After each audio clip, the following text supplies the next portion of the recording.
Hola, ¿qué tal? Bienvenidos a un nuevo episodio de podcast Los Tiempos. Nos da muchísimo placer tenerlos de nueva cuenta, siempre con temáticas importantes. Cada semana estamos en todas las páginas, las plataformas y obviamente en la página web del periódico Los Tiempos, www.lostiempos.com. Estamos en Facebook, en YouTube, en Spotify y obviamente siempre es un placer estar con todos ustedes. Ya en este episodio número 107, sin duda alguna, pues un gran privilegio de contar con todos ustedes.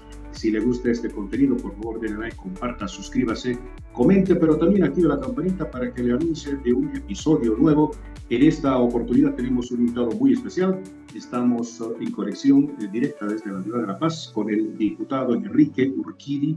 Él es jefe de la bancada de Comunidad Ciudadana. Vamos a hacer una especie de análisis o de diagnóstico de lo que está sucediendo en el país, la coyuntura política, pero también una proyección de lo que podría significar un poco el nuevo gobierno que se avecina, pues prácticamente la segunda vuelta y ya está a la vuelta de la esquina. Y claro, indudablemente, seguramente se van a también delimitar y cuando menos se van a vislumbrar una serie de cambios importantes en el tema político, social y sobre todas las cosas en el tema económico, que es lo que importa realmente y lo más primordial para la población. A ver si en estos 40 minutitos logramos, a través del análisis de la palabra del diputado Urquidi, pues vislumbrar lo que le espera a nuestra patria.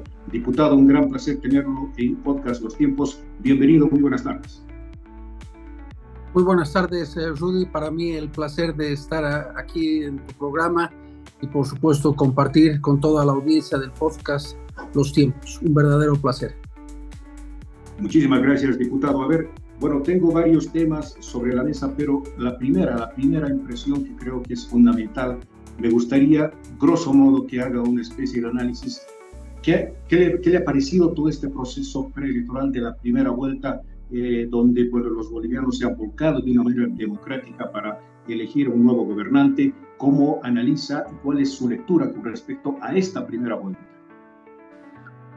Primero que en lo electoral creo que ha habido una participación masiva y nuevamente los bolivianos hemos demostrado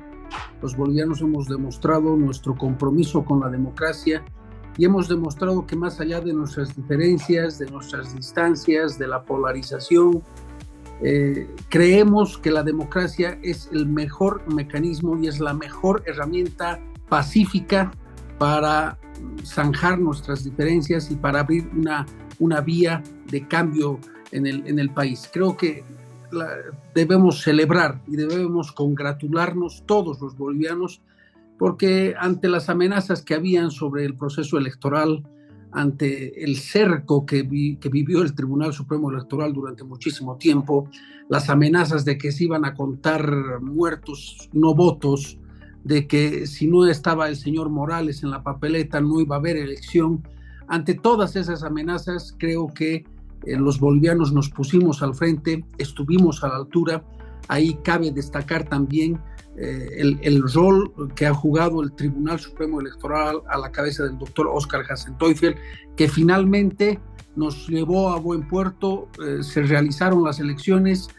Todos creo que estamos seguros de la transparencia de los resultados y terminar diciendo en lo electoral, Rudy, que la elección y el balotaje que vamos a tener y la preferencia por Tuto Quiroga y por Rodrigo Paz demuestran que estamos en este fin de ciclo que se ha llamado, en el fin de ciclo masista, pero que también hay una alta predisponibilidad social después del 17 de agosto que se ha demostrado con el voto para cerrar este ciclo, pero para abrir un nuevo horizonte de desarrollo para los bolivianos. Creo que el desafío que se plantea para el próximo gobierno es un desafío de tamaño monumental, te diría, pero está claro, no se trata solamente del próximo gobierno o del próximo presidente o de las medidas que sabemos que tendrán que tomar.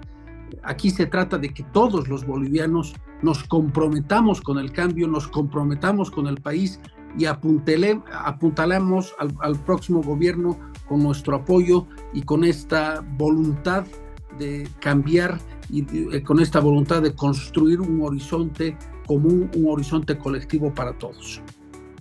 Diputado, tras 20 años de masismo y entre otras cosas, pues hay generaciones que prácticamente no conocen otra forma de gobierno que no sea el que pues prácticamente se ha dado a lo largo de 20 años. Sin duda alguna, esto también significa una especie de hito histórico, porque indudablemente pues está frente a un cambio, como usted mencionaba hace un momento, pues nuestras elecciones no solo han sido importantes desde el punto de vista democrático, sino también generacional, diría yo. Mi pregunta es la siguiente: ¿cómo vislumbra el nuevo paradigma político? ¿Sobre qué bases políticas, sobre qué conceptos políticos tendría que yacer el próximo gobierno, fundamentalmente en el tema político y económico, dos pilares bastante complejos que a lo largo del 2020, de los 20 años de gobierno del masismo han sido un poco de pronto muy polémicos? ¿Bajo qué cimientos tendría que verse la transformación y obviamente esta nueva apertura política y económica hacia nuestro país, pero también hacia el exterior? A ver, yo creo que tenemos que terminar de aprender las lecciones del pasado. Y si hay alguna impronta que tenemos desde que prácticamente nacimos como república en 1825 y que este año hemos cumplido 200 años y estamos celebrando estos 200 años, este bicentenario, es la incapacidad crónica de construir una sólida institucionalidad en el Estado. Y este creo que es el desafío mayor, y esa es la base que tú muy bien mencionabas en tu pregunta. Esta es la base fundamental que debiéramos tener absolutamente claros, aún más el próximo gobierno, si queremos realmente construir un país con horizonte de largo plazo, un país con certidumbre y un país con perspectivas de futuro. El gran desafío que hay ahora es el de precisamente construir instituciones. Si hay alguna factura histórica de largo plazo que tenemos que pagar y que tenemos que resarcirle al país, es precisamente la construcción y consolidación de instituciones. El MAS durante los últimos 20 años, por supuesto que se ha encargado, porque es un proyecto de poder, o fue un proyecto de poder que nunca creyó en las instituciones. Es más, fue un proyecto de poder renegado de la institucionalidad. Y tan renegado fue ese proyecto de poder que se encargó de terminar de destruir la poca, frágil y débil institucionalidad que se había logrado construir desde el 10 de octubre de 1982, cuando recuperamos la democracia. El MAS se ha encargado de pulverizar la institucionalidad, de aniquilarla. Y por lo tanto, la institucionalidad democrática, que también tiene que ver con institucionalidad económica, se tiene que reconstruir, y esto no es una cuestión de un decreto, no es una cuestión de una medida, es un proceso que el próximo gobierno ojalá lo encare con la mayor prioridad y con la mayor responsabilidad. Sin instituciones, sin institucionalidad, sin instituciones que velen por el interés mayor que es el Estado y que no estén ahí en función al caudillo o en función al interés político de turno o al interés político partidario del gobierno, sin institucionalidad no tenemos futuro, Rudy. Y bajo esa premisa, creo que tenemos que encarar este nuevo ciclo, los gobernantes, pero también los bolivianos, que tenemos que aprender de nuestros errores y que tenemos que estar conscientes que la institucionalidad no tiene color político, la institucionalidad no tiene ideología, y que es un imperativo el hecho de tener instituciones creíbles, eficientes e instituciones que respondan al interés general del país. Me quiero retraer un poco a la década de los 90, diputado, cuando de alguna manera los acuerdos políticos, los pactos políticos, en el mejor sentido de la palabra, posibilitaron, valga la redundancia, viabilizar la situación política en el país, con sus claroscuros, pero definitivamente parecería que todos esos acuerdos, esos pactos democráticos, pactos políticos, le hicieron cierto bien al sistema político boliviano con sus claroscuros, reitero. Parece, mira, aquí viene mi pregunta, diputado, parecería que ahora la palabra acuerdos o pactos se ha convertido en una mala palabra, ¿no? Es decir, para los ojos del boliviano creer que pactar o hacer acuerdos significa componendas, con repartijas de puestos, de poderes, etcétera, etcétera. Por un lado, porque de alguna manera, no sé si usted coincide conmigo, nos hemos acostumbrado un poco al discurso del movimiento al socialismo en ese sentido. Pero inclusive ahora los dos, digamos, postulantes a la segunda vuelta no acaban de entender que en algún momento, diputado, se tienen que ver las caras, ¿no? Incluyendo a Doria Medina, para hacer cogobierno, ¿no?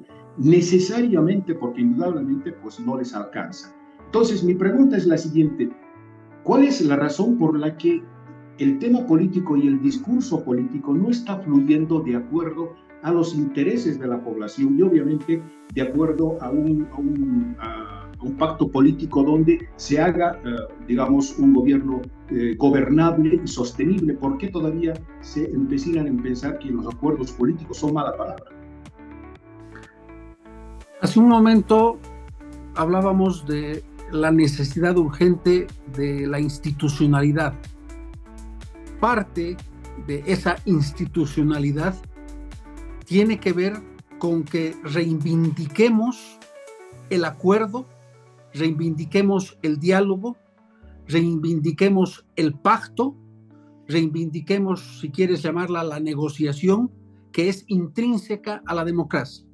No existe democracia si no existe acuerdo, si no existe pacto. Y durante todas estas 2 décadas, tú muy bien lo decías, nos han prácticamente casi avergonzado, ¿no? Que la democracia pactada, los neoliberales. Y aquí hay que hacer un distingo fundamental: el concepto del defecto. El concepto es que en democracia necesitamos pactar, más allá de nuestras diferencias, de nuestras distancias, de las diferencias que pudiéramos tener. En democracia hay que llegar a acuerdos, hay que tender puentes y hay que llegar a construir agendas mínimas que nos puedan llevar a mejor puerto. Lo que no quiere decir es que esos pactos, esos acuerdos, esas negociaciones se envilezcan, se distorsionen y se desnaturalicen, como sucedió con lo que a algunos les gusta llamar la democracia pactada en los años 90. La democracia pactada, por supuesto, que ha sido un importante momento y un importante ciclo de nuestra historia y de nuestra democracia, pero que lamentablemente se comenzó a desnaturalizar cuando esas fuerzas políticas, esos partidos políticos, esas grandes coaliciones que habían producto precisamente de acuerdos, tuvieron como núcleo y tuvieron como columna vertebral y como esencia la repartija de pejas, la repartija de espacios de poder. Para mí esta institución, para vos la otra, para mí tantos ministerios, para vos. En ese momento, por supuesto que la idea del pacto y del acuerdo se desnaturalizó. El pacto y el acuerdo tiene que ver con agendas nacionales, tiene que ver con la construcción de mínimos consensos en bien del país y viendo, por supuesto, el bien mayor, que es el bienestar de la ciudadanía. Pero está claro que en este nuevo ciclo que estamos abriendo los bolivianos, tenemos que tener absolutamente claro que los políticos, los líderes que hoy están en el balotaje y otros líderes que por supuesto tienen representación parlamentaria en la Asamblea, Samuel, Manfred, tienen que tener la suficiente estatura democrática, tienen que tener una gran visión de entender de que estamos en un momento en el que los bolivianos estamos exigiendo acuerdos que nos lleven a construir un mejor horizonte, pero fundamentalmente acuerdos ayuden a salir de la crisis económica en el corto y mediano plazo y que nos ayuden a construir un nuevo paradigma de desarrollo nacional. Y para eso es imprescindible los acuerdos, para eso es imprescindible que nuestros líderes entiendan que por encima de ideologías, de líneas políticas, de daños postelectorales o de diferencias hasta de orden personal, el bien mayor es el país, y para construir ese bien mayor tienes que despojarte de tus miserias y tienes que entender que hay que llegar a acuerdos, hay que construir pactos que, te vuelvo a repetir, son intrínsecos a la democracia. Un tema, diputado, que a lo largo, cuando menos de los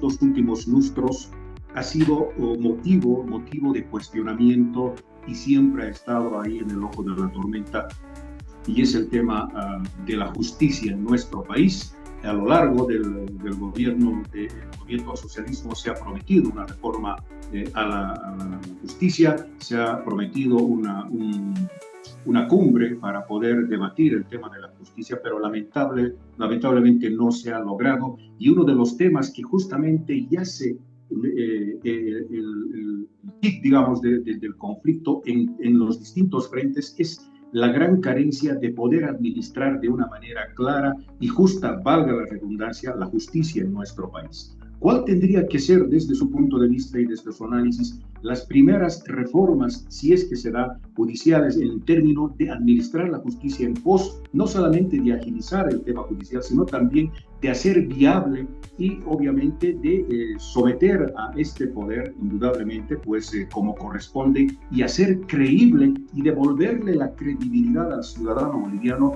de que realmente hay la posibilidad de creer en la justicia de su país? Volvemos a la idea del pacto. Si hay algún elemento y alguna cuestión que no puede esperar más, porque hemos llegado a una situación límite, hemos llegado a una situación terminal, es precisamente la crisis de la justicia.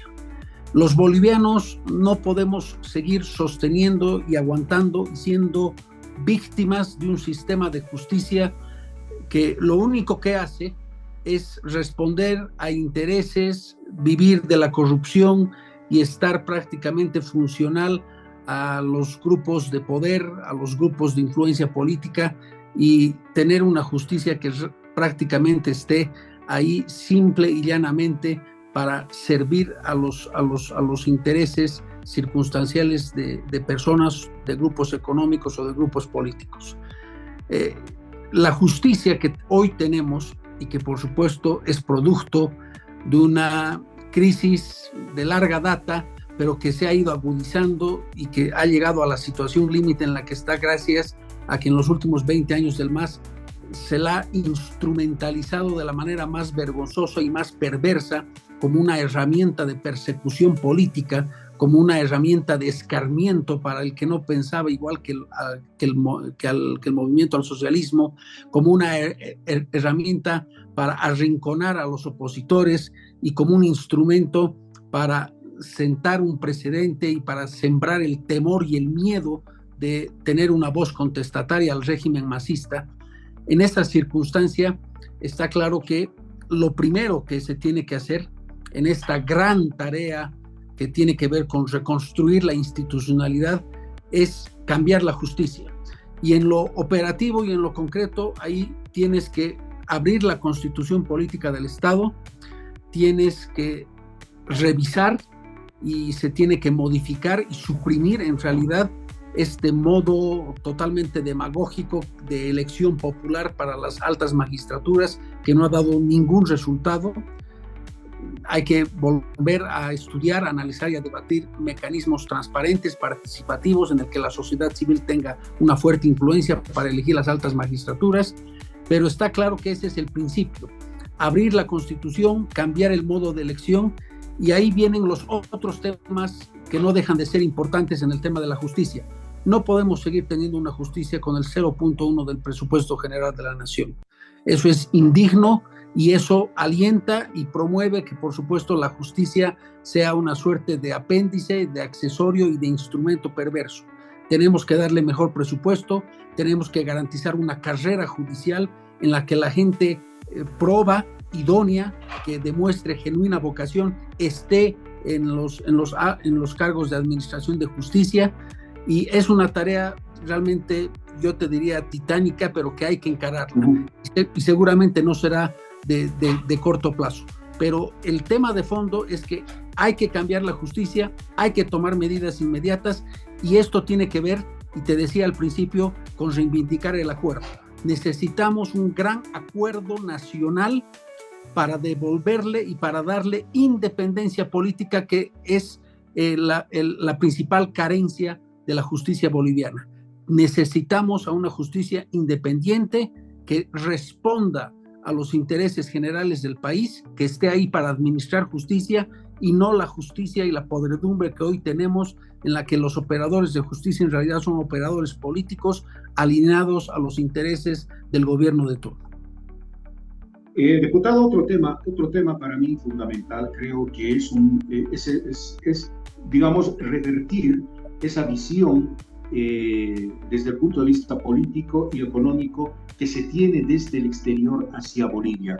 ¿Cómo se trabaja, cómo se tendría que trabajar esas políticas internacionales? Bueno, hace un par de días, prácticamente ayer o anteayer, prácticamente el riesgo país para Bolivia ha bajado de alguna manera en puntaje, y eso indudablemente es una buena señal. Pero en términos internacionales, ¿qué tendría que hacer el próximo gobierno para revertir esa incredulidad en un sistema de gobierno que a lo largo de los 20 años del movimiento al socialismo ha significado pues una desestabilización tanto política y social, etcétera?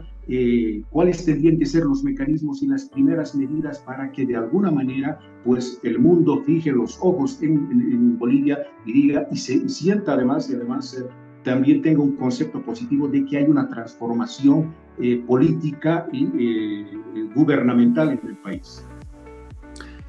Tenemos que volver a la comunidad internacional. Ese es el desafío. Durante todos estos años, estas 2 décadas del masismo, Bolivia se ha aislado, Bolivia se ha automarginado de la comunidad internacional, y Bolivia se ha alineado a los peores movimientos políticos internacionales, como el famoso socialismo del siglo XXI, en la que hemos tenido como grandes amigotes, grandes aliados a Venezuela, Nicaragua, Cuba, y eso por supuesto que nos ha llevado a ser una suerte de parias ante la comunidad internacional. Bolivia tiene que salir de ese circuito, Bolivia tiene que abrirse a la comunidad internacional, tiene que volver a la comunidad internacional, y eso se hace con decisión política. En lo interno tenemos que tener a un gobierno, y tenemos que tener a un presidente, tenemos que tener a una cancillería que responda a los intereses del país, a una política diplomática que no esté en función a las ideologías o a las afinidades personales, sino una política internacional diplomática pragmática, que por ante todo y sobre todo vea el interés del país. Si hay algún cáncer que hemos tenido durante todo este tiempo en nuestra política internacional, si la hemos tenido, es precisamente que esta ha estado cargada de ideología. Se ha sobreideologizado nuestras relaciones internacionales, y por eso que estamos en la situación en la que estamos, total y absolutamente aislados y marginalizados. El siguiente gobierno tiene que reencauzar esta situación, nos tiene que volver a insertar en los grandes foros internacionales. No podemos seguir en el ALBA a título de ser amiguito de Maduro o de los Castro en Cuba, o de Daniel Ortega.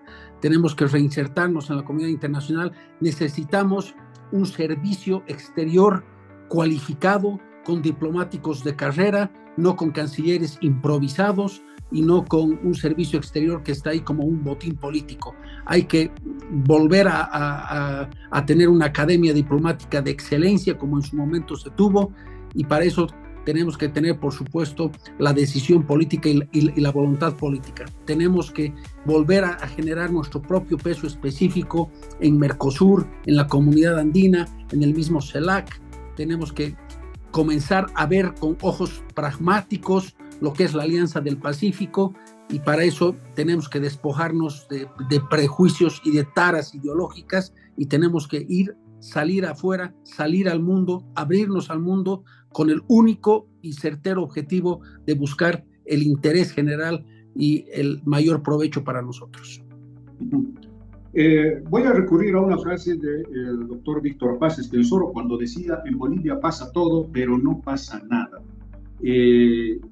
Y esto tiene que ver con lo que ha significado en las últimas décadas el tema de la corrupción. Parece que como que la corrupción ya se ha convertido en algo absolutamente normal. Creo que hemos normalizado, la población ha normalizado el tema. No se sabe pues hasta qué punto la situación puede de alguna manera haber afectado a esa institucionalidad de la que usted hablaba. En ese sentido, diputado, ¿cuáles tendrían que ser, digamos, ya hemos hablado del tema judicial, pero en términos de poder, no sé, crear una comisión investigativa, lo que fuere, porque alguien, diputado, o muchos, tienen que pagar todos los platos rotos? Es decir, en Bolivia han sucedido una serie de cosas en el gobierno que han sido absolutamente inexplicables e increíbles. Entonces, desde el punto de vista judicial, no se puede quedar en la impunidad, ¿no? Como siempre se acostumbró. Entonces, ¿cómo se tendría que reestructurar para que, de alguna manera, exista un precedente y además una justicia que esté administrando bien, para que rindan cuentas las personas o los grupos de personas que han, digamos, posibilitado todo este descalabro político y económico en el país? Ahí hay un camino de doble vía, Rudy. Una de las vías imprescindibles, fundamentales y urgentes es la reforma de la justicia, como hablábamos hace algún momento. Y de manera simultánea y paralela, por supuesto que necesitamos que esa justicia sirva para investigar y para castigar a todas esas personas que durante todo este tiempo se han dedicado a saquear al Estado boliviano, a todas esas personas y a todas esas redes de corrupción que se han dedicado a meter la mano a la lata y de robarnos dinero de la manera más descarada y de la manera más vergonzosa. Está claro que hay muchísimos actos de corrupción que han quedado en la nada, porque durante 20 años, por supuesto, que el MAS ha manejado la justicia y la ha manejado de acuerdo a sus intereses para encubrir, para tapar y, en su caso, para convertirse en silenciosos cómplices. Pero en el posmasismo, y otra de las tareas que tendrá que encarar el gobierno, y ojalá una nueva justicia, tiene que ver con eso, con buscar que todas estas personas sean investigadas, tengan un debido proceso, pero también sean ejemplarmente castigadas. No podemos seguir ni en la lógica de la instrumentalización de la justicia, que ha servido para perseguir, pero tampoco podemos continuar en la lógica de esta impunidad que ha hecho que una élite política, dirigencial, esté ahí campeante y aquí no pasó nada, mientras se han robado en nuestras narices nuestro dinero. Necesitamos justicia con un debido proceso, con un respeto irrestricto a los derechos y garantías constitucionales, que no signifique en lo absoluto persecución política, porque eso sería repetir los errores del masismo durante estas 2 décadas, pero lo que sí necesitamos es claridad de objetivos, y necesitamos terminar con la impunidad, que definitivamente es uno de los elementos que polariza al país y que está carcomiendo lo que se llama el tejido social. 2 preguntas más, diputado. Una tiene que ver con justamente esta devolución de el verdadero sitial de los bolivianos, del pueblo mismo, porque pareciera que hasta cierto punto la población se ha convertido en algo absolutamente postergable, que se puede hablar de todo menos de los intereses, de los altos intereses de la población, de los bolivianos, del ciudadano de a pie, que todos los días está sufriendo la crisis económica. No existe, no hay dólares, el combustible no aparece, hay una inestabilidad. Obviamente todo lo que podría suceder con el próximo gobierno está, digamos, esperanzado en una posición mucho más, yo diría, boliviana, pensando en los bolivianos ¿cuál tendría que ser la estrategia que tenga que emplear el próximo gobierno para que la población le devuelva al gobierno o al presidente esa credibilidad que se ha perdido prácticamente y que no existe?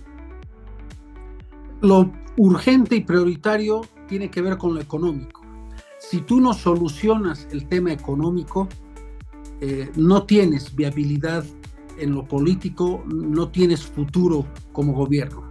Lo que tiene que hacer el próximo gobierno a partir del 8 de noviembre es tomar las medidas urgentes, imprescindibles para recuperar la economía y para sacarnos de este pozo en el que estamos producto de la crisis económica.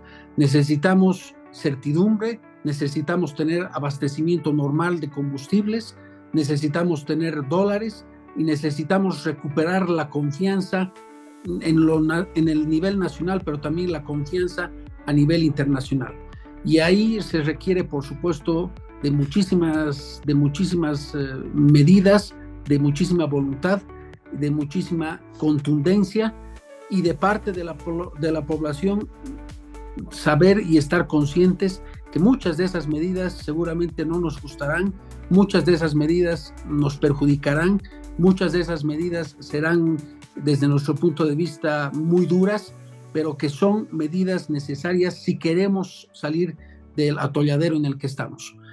Tiene que ver con lo económico. Cuando tú recuperes la economía, cuando volvamos a una estabilidad y cuando volvamos a niveles de crecimiento sostenible, ahí la segunda tarea, y en realidad una tarea complementaria que tiene que ir una con la otra, es la reconstrucción de la institucionalidad y la reconstrucción de esta confianza que se ha perdido entre la ciudadanía y el Estado. Si hay algún elemento que también ha marcado nuestra crisis por la que estamos atravesando desde hace bastante tiempo, es esta distancia que se ha abierto entre lo que es la agenda ciudadana y la agenda política.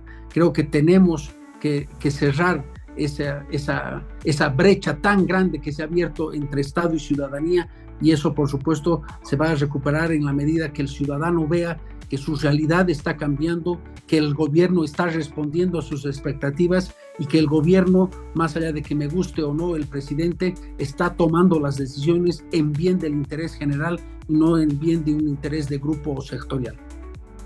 Una última pregunta, bueno, en realidad en dos preguntas, diputado. La primera tiene que ver con comunidad ciudadana. ¿En algún momento comunidad ciudadana ha decidido o de alguna manera va a decidir más adelante si apoya a Tuto Quiroga o a Rodrigo Paz? ¿Cómo va a ser esa decisión? De alguna manera, pues seguramente en su momento, pero de alguna forma existe ya algún tipo de decisión tomada desde esa perspectiva con miras a la segunda vuelta. Y la otra pregunta es, ¿qué ha pasado con Comunidad Ciudadana? ¿Qué va a pasar después de la segunda vuelta con Comunidad Ciudadana? Tenía la posibilidad de convertirse en un partido político. ¿Qué ha sucedido ahí y qué va a suceder con Comunidad Ciudadana, tomando en cuenta que ha sido, digamos, un protagonista importante desde el punto de vista de la oposición a lo largo de estos 20 años del movimiento socialista? Comunidad Ciudadana ha ejercido el rol de cabeza de oposición durante este periodo constitucional. Ese nuestro rol como cabeza de oposición cumplirá su cometido el 30 de octubre y habrá concluido este ciclo que nos ha tocado desempeñar desde la Asamblea Legislativa como la primera fuerza de oposición.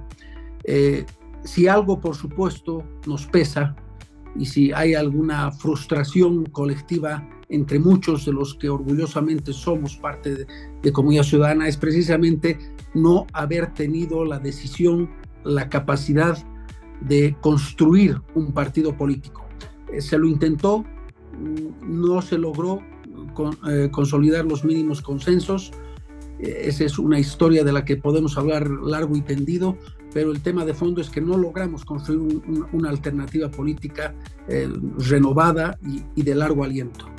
Pero creo que Comunidad Ciudadana, a la cabeza de Carlos Mesa, hemos cumplido un rol fundamental desde el año 2018, desde el 6 de octubre del 2018, cuando Carlos Mesa anuncia su candidatura.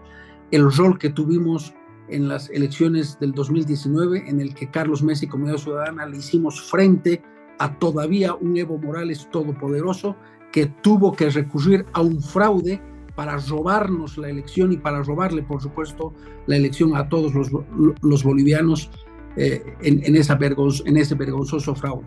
Y el 2020, por supuesto que repetimos esa elección, no tuvimos el resultado esperado por diferentes elementos, y ahí la ciudadanía decidió que nosotros seamos la cabeza de oposición.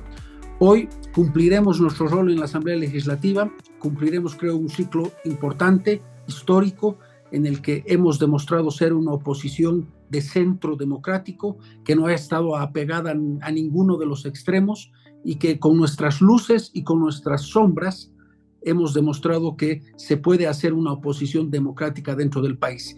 Ese será nuestro rol. Y en lo que concierne al balotaje, no tenemos ninguna decisión asumida hasta el momento. Veremos qué es lo que sucede en los siguientes días antes del 19 de octubre, pero como Comunidad Ciudadana, hoy nuestra prioridad aquí y ahora es concluir de la mejor manera nuestra tarea y cumplir nuestro mandato y nuestro compromiso con la ciudadanía en la Asamblea Legislativa. Bien, diputado, muchísimas gracias. Realmente ha sido un placer tenerlo en este podcast Los Tiempos. Seguramente ya habrá otra posibilidad para poder dialogar de otros temas importantes. Ojalá sea con un nuevo gobierno y obviamente pues con un nuevo gobierno renovador, democrático sobre todas las cosas y que le dé una respuesta clara y contundente a la población. Un gran abrazo, diputado, y hasta otra oportunidad. Gracias a ti, Rudy, por el espacio, la oportunidad, y por supuesto que espero que haya un segundo momento para reencontrarnos. Un saludo a toda tu audiencia. Claro que sí, en todo caso también a todos ustedes por estar siguiéndonos a través de Podcast Los Tiempos. Nos da muchísimo placer. Estamos en todas las plataformas, en Spotify, en YouTube, estamos en Facebook, pero también en la página web del periódico Los Tiempos, www.lostiempos.com. Un gran abrazo. Nos vemos la próxima semana con un nuevo episodio. Hasta entonces.